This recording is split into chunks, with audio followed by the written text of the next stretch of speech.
আসসালামু আলাইকুম রহমতুল্লাহি ওয়া বারাকাতুহু। দেখো এখানে পিঠা বানানোর জন্য প্রথমে পানি গরম করছে, তারপর আমরা সুন্দর করে আটাগুলো দেখো কত সুন্দর করে করতেছে, সিদ্ধ করতেছে, আটা সিদ্ধ করতেছে।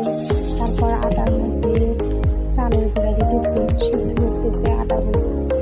তারপর আটাগুলো একটা ডিশের মধ্যে রেখে এগুলো ঠান্ডা করতেছে। ঠান্ডা করার পর আস্তে আস্তে আটাগুলো আম্মু মলে নিচ্ছে।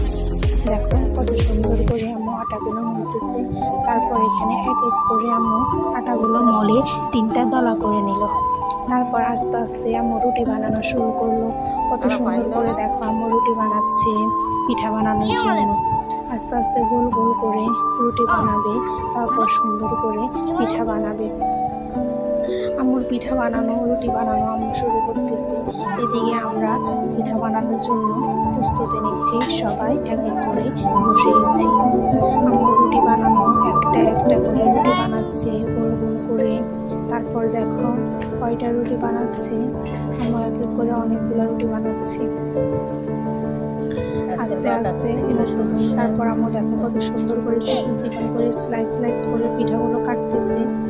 আমাদের গ্রামে এটাকে চুটকি বলে, সেই পিঠা বলে। তোমাদের ওখানে কি বলে আমি তো জানি না।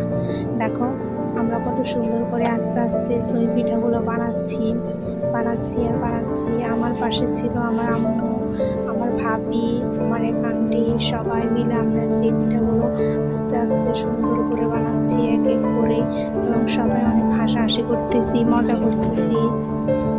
দেখো কত সুন্দর করে অনেকগুলো সেই পিঠা হয়ে গেল। তারপর এগুলো দেখো আমি রোদে শুকাতে দিয়ে গেছি। এগুলো অনেক সুন্দর করে রোদে শুকাবে কয়েকদিন পরে, তারপরে এগুলো রান্না করে খাওয়া হবে। দেখো এগুলো কত সুন্দর দেখতেছে। তোমাদের ওখানে কি কি কি পিঠা বলে একটু কমেন্ট করে জানাও। ধন্যবাদ।